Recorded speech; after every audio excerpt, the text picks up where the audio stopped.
सौभाग्य की बात है कि हम लोग यहाँ पर बैठे हैं, भगवान की क्रियाओं में संलग्न हो रहे हैं। क्योंकि आजकल हर कोई व्यक्ति धर्म से नहीं जुड़ता है। अगर पार्टी हो रही हो, डांस हो रही हो, तो वहाँ हर कोई चलने के लिए तैयार हो जाता है। पर धार्मिक कार्यों में बहुत कम ही लोग होते हैं जो पुण्यशाली होते हैं, जिनका पुण्य जोर मार रहा होता है, वही धार्मिक क्रिया में सहयोगी और सहभागी बन जाया करता है। तो इसलिए आप लोग पुण्यशाली हो।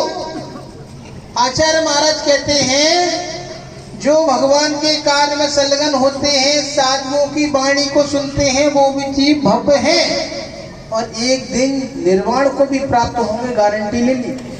तो आप लोग सब भगवान आत्मा बैठे हो, सब एक दिन भगवान बनोगे, इसमें कोई संदेह करने वाली बात नहीं।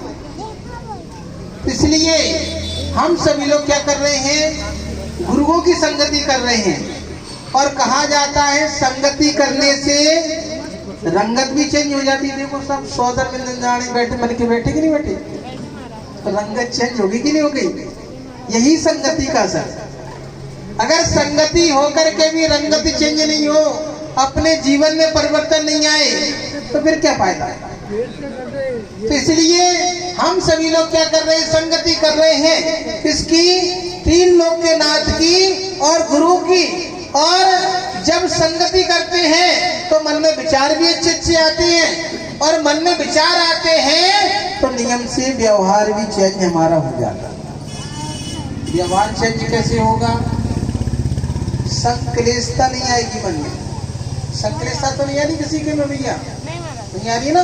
हाँ देखो देवी देवता भी खुश हैं, अपन रात में लाइट जलती है बुझ जाती है, पर यहाँ देवी देवता भी देखो कभी छांव हो जाती है, कभी रोशनी हो जाती है, इसलिए वो भी खुश है। तो यहाँ पर क्या कह रहा था,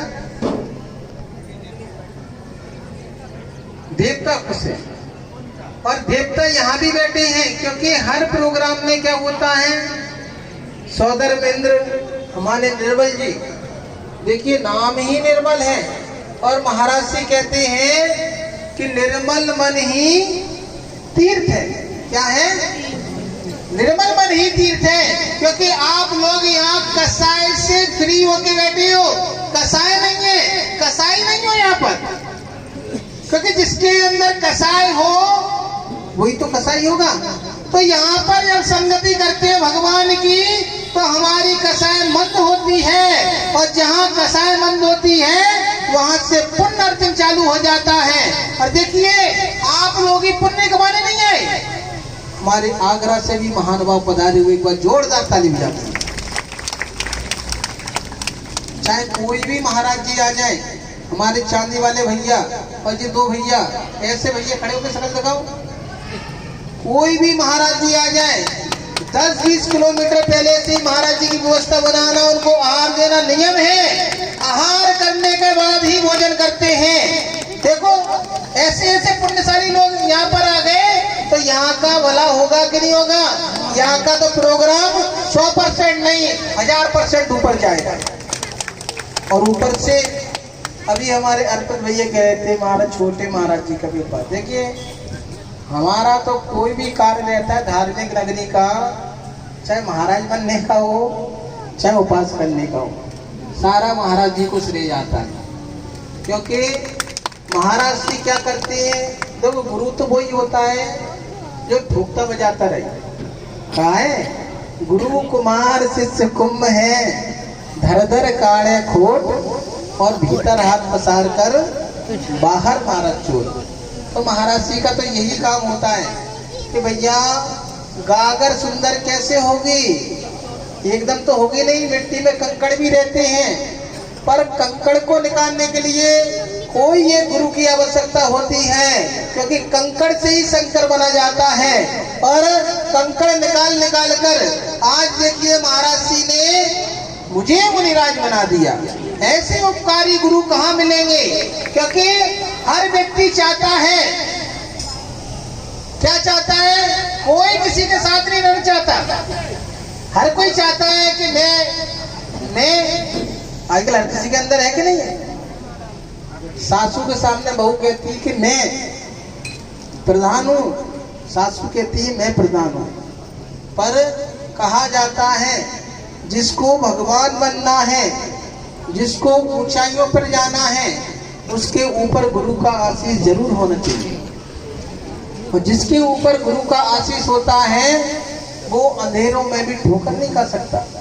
क्योंकि क्या करते हैं गुरु, कैसे होते हैं गुरु? एक टॉर्च की भांति होते हैं जो हमें अंधेरे में टॉर्च क्या करती हैं, रास्ता दिखाती रहती है कि भैया देखो गड्ढा है, देख के चलना।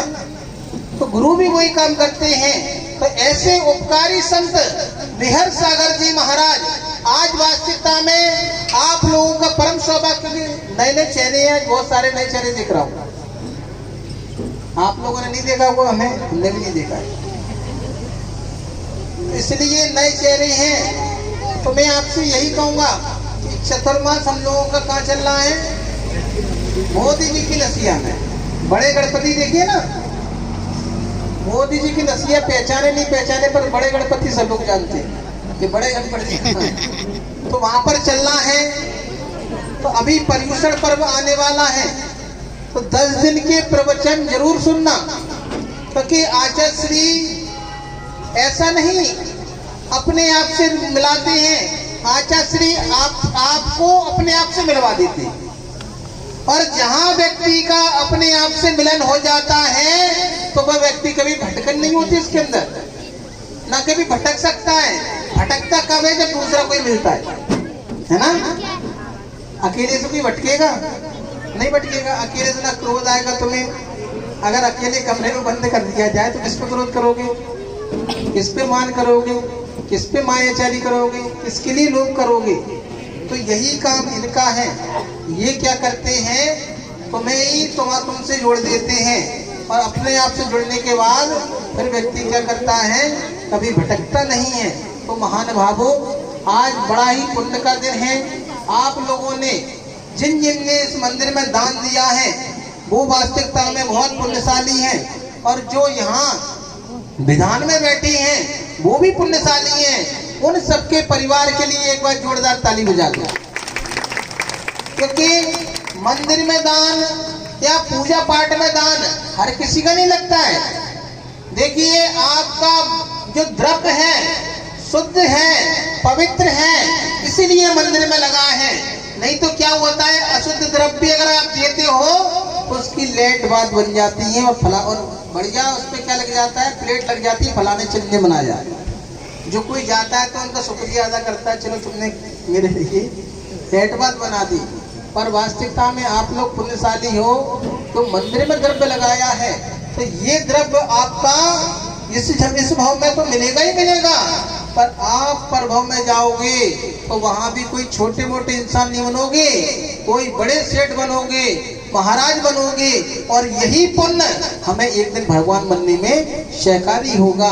तो महानुभाव ध्यान रखेंगे, जब जब मंदिर में आइए तो कसाईयों को छोड़कर आइए, संतों के पास आइए, कसाईयों को छोड़कर आइए। फिर जीवन का आनंद देखना, आनंद आए तब कहना कि देखो विजय सागर महाराज जी ने कहा था कसाई छोड़कर जाओगे तो परमानंद में आनंद आ जाता है।